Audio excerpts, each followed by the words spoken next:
Oke, tadi jadi antara dapat job yang berhubungan dengan voice over itu sendiri, antara kayak audio box, dubbing itu ada kebutuhan yang berbeda-beda gak sih? Ada banget, beda banget soalnya. Tiap tiap industrinya tuh punya kojonya masing-masing. Satu memang ada orang-orang yang lebih jago di masing-masing bidang. Speciality-nya. Pasti, karena tiap suara punya pasarnya masing-masing. Itu yang aku temuin. Nggak semua orang bisa masuk ke semuanya. Oh, jadi yang mau masuk pun juga harus tahu karakteristik suaranya dia Bener, sendiri. karena kembali lagi ke tiap orang ada sebenarnya talent suara itu semua orang bisa jadi talent suara karena orang tiap suara punya marketnya masing-masing. Nah, tinggal nemuin marketnya yang cocok yang mana dan penempatannya, placementnya tadi di media apa yang lebih paling cocok. Karena kalau ada iklan biasanya, buat iklan tuh biasanya suara-suaranya itu juga random sih, karena iklan-iklan sekarang kayak iklan-iklan ya e-commerce atau apa kan sudah mulai random juga iklannya. karena ada yang suaranya rada Pakai suara cempreng kalau ngerasa, aduh suaraku cempreng, kayak ada tuh tergantung iklan kebutuhan brief. atau ada yang suaranya serak-serak gitu, ada juga kadang yang pakai gitu juga. Nah, cuman biasanya kalau buat iklan biasa dipakainya tuh yang orang yang suaranya versatile, yang bisa main kemana-mana. Karena targetnya kembali lagi satu skill yang paling utama di bidang suara ini adalah kemampuan lu bisa didirect. Jadi kayak dari pihak director atau produsernya. Jadi kayak oke, misalkan coba bacain kayak skripnya kayak gini. Oke, udah bacain. Misalkan ini adalah skrip. Nah, Mas bisa dibikin lebih excited nggak? Oh, oke. Ini adalah skrip gitu, atau terus aduh tapi kurang, itu terlalu semangat. Coba lebih tengah-tengah lagi, lebih turun lagi powernya, cuman tetap semangat. Gitu tuh. Jadi kayak challenge-nya tuh di situ sebenarnya, karena menerima briefnya dan kayak Biasanya feedbacknya cepat. ya ada juga kadang ada. Jadi kayak gimana lu bisa menerima brief dan kayak oke, bisa deliver. Itu sebenarnya target yang paling, itu adalah skill yang paling sulit sebenarnya. Itu yang jam terbang akan dapat gitu. Makin cepat, makin yang lama. Membedakan pro sama amatir. Bener, makin lu sering ngelakuinnya, makin terbiasa, makin tahu dan makin cepat untuk menerima brief juga.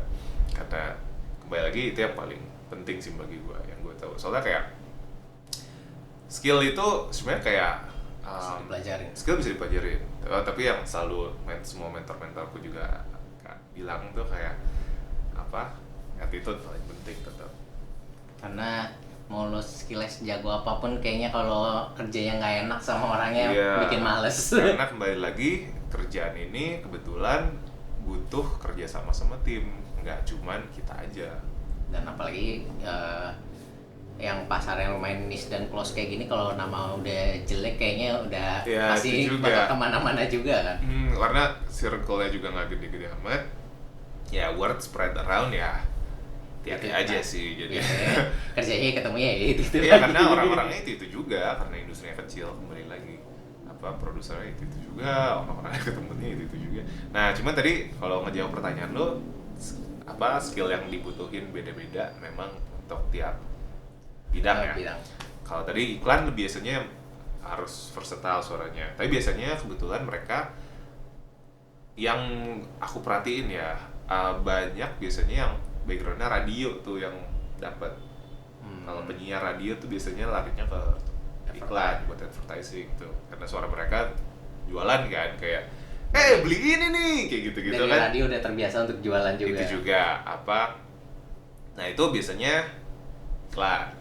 Tapi ada dubbing juga tuh. Kalau dubbing kan dubbing beda-beda. Dubbing juga kalau dubbing biasanya backgroundnya rata-rata yang gue temuin banyak orang teater belakang. Yang backgroundnya orang teater justru, karena biasanya dubbing tuh lebih ekspresif, karena hitungannya kan lu memainkan karakter yang udah ada, lu tapi memberikan hidup pada benda mati ya. Sebenarnya ya lebih kayak dubbing kan sebenarnya suaranya udah ada, lu cuman perlu melokalisasi dari bahasa dubbing yang dari lokalisasi. Iya, jadi kayak misalkan dari bahasa Inggris kayak hey what you doing man, kayak lu ngapain sih gitu, kayak itu kan caranya harus ada teknisnya juga tuh, karena lu nggak bisa jualan di dubbing, lu nggak sore lu lagi ngapain sih, kayak kok aneh. Kayak lu justru harusnya konteksnya yang jadi harus ya nggak bisa tuh pakai nada-nada jualan, justru tapi nadanya yang lebih natural gitu, yang kayak kita ngobrol sekarang lebih kayak gini. acting jadinya, satu sisi lebih acting. Nah cuman kalau dubbing satu teknis yang agak ribet tuh, yang butuh waktu juga untuk aku juga pelajarin waktu itu. Ini biasa dubbing tuh kita pakai earphone kan, dan kita lihat nonton, kita sembari nonton sembari ngomong. Nah jadi misalkan di TV-nya, jadi di TV-nya tuh ada video filmnya, sama ada teks kita biasanya. Kayak di sampingnya gitu. Di sampingnya ada teks yang dubbingannya, apa yang harus kita sebutin. Nah, kita sembari dengar dia si bahasa Inggris yang ngomong, kita harus ngomong juga di saat yang bersamaan. Yes. Nah itu yang jujur itu agak Timing. susah. Karena kayak ketika lo nge-timingnya harus pas, nadanya pun juga harus pas. Iya bener-bener, karena dubbing itu sebenarnya karena kita mengganti suara si karakter filmnya gitu, jadi ya kita harus pas juga. Misalkan karakternya lagi hu gitu, kita juga dubbingnya juga hu, narik nafasnya juga harus sama men. Jadi kayak walaupun kesannya suara tapi sebenarnya satu badan tuh ada yang main juga. Iya, jadi beneran especially kalau misalkan dubbingnya yang karakternya lagi tarung gitu, kan kayak kadang diminta tuh kayak coba tarung ya, jadi kasih ada reaksinya, jadi kayak gitu ada juga, jadi seru dubbing tuh main. Jatuhnya lebih ke seru. Iya, tapi kembali lagi ya sulitnya tadi sih menurut gua, lo harus sembari dengar suara aslinya, lo harus ngomong juga, dan lo harus pas waktunya. Tapi ya kayak, Dan kembali lagi emosinya pun juga harus pas. makanya kadang kalau dari penilaianku sendiri, kadang penyakit ada berapa nggak ngomong filmnya, tapi kayak waktu itu pernah nonton film animasi buatan Indonesia tuh kayak mereka dubbingnya tuh mungkin karena artis nggak terbiasa buat ngedubbing, feel-nya itu beda, kayak berasa nggak match gitu loh. Atau kayak waktu kita nonton karakternya soalnya kayak nggak ada di situ. I see.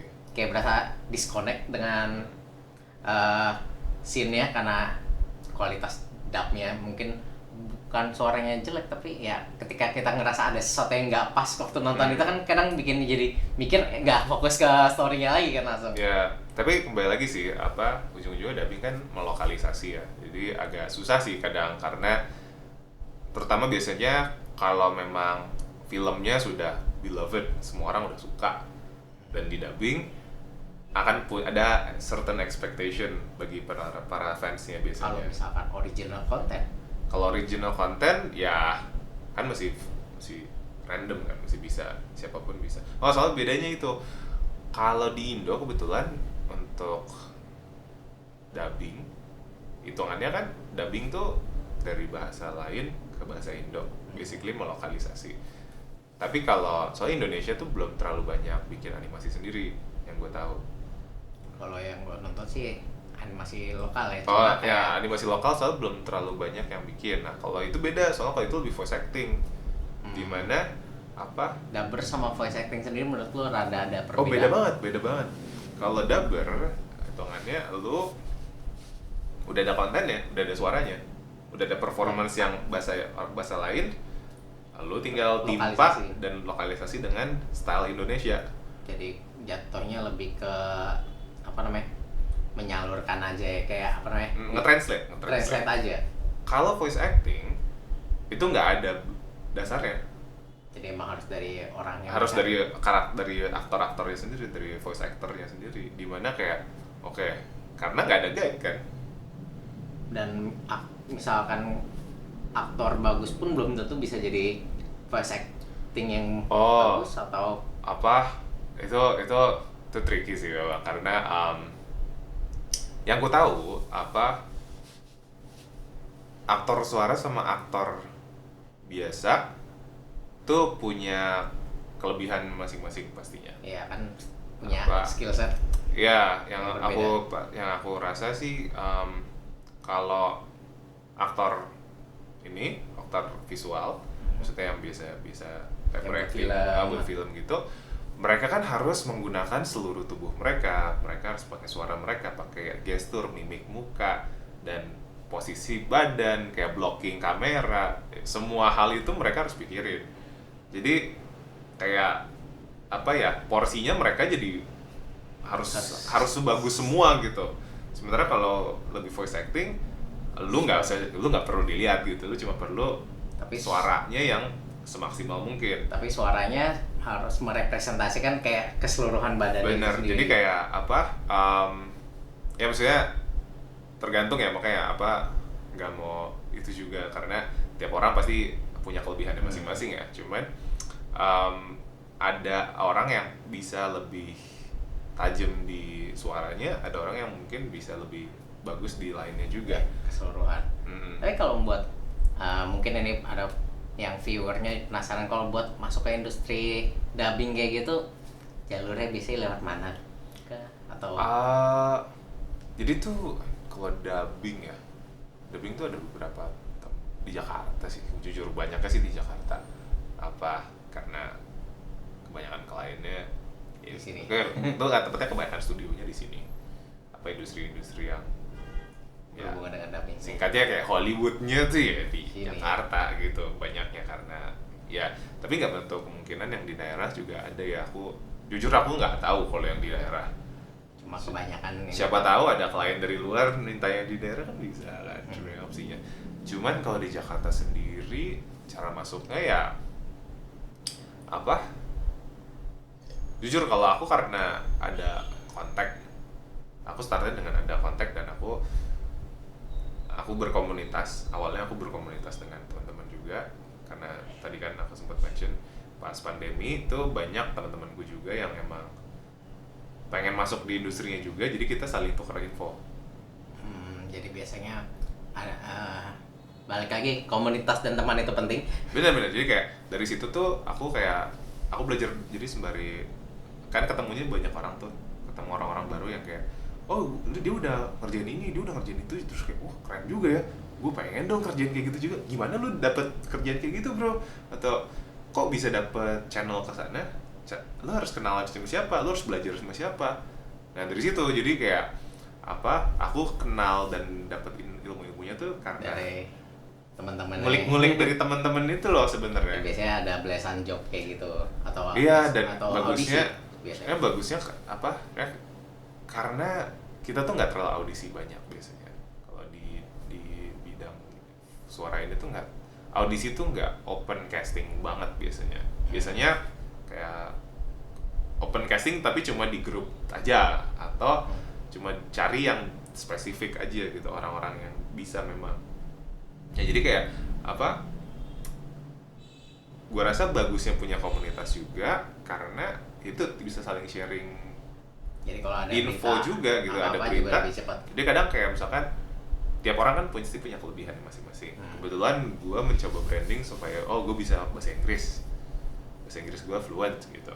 Nah terus jadi apa, kalau ada teman gue yang butuh gue butuh cowok yang bahasa Inggrisnya fluent tapi berat suaranya, ya Jadi teman apa, gue langsung gue bisa ngelakuinnya nih, kayak gue harus kontak siapa gitu. Jadi kayak gitu loh. Jadi atau kan biasanya dari teman sendiri, kalau ada yang tahu karakter suara lo juga itu jadi juga rekomendasi. itu juga mungkin buat teman-teman juga yang mungkin mau mencoba masuk ke bidangnya, ya satu hal yang kalian harus lakuin adalah minimal semua teman kalian tahu kalian bakal ngelakuin ini. Artinya dari brandingin diri sendiri ya. benar karena word of mouth itu beneran gila sih. Kadang nggak, lucunya berapa kerjaan yang di bidang seni ya masih masuknya, kayak fotografi pun juga gue banyak kan word of mouth. Karena kayak jarang gitu dari iklan atau Iya. minta job dong. Banyak kan kayak gue motoin keluarga dapat job lumayan, banyak kan dari dapat rekomendasi dari si ini. Iya. Good. Karena kembali lagi di industri kreatif terutama, yang paling penting adalah lo enak diajak kerja sama. Kalau lo enak diajak kerja sama, ya lancar lah, bisa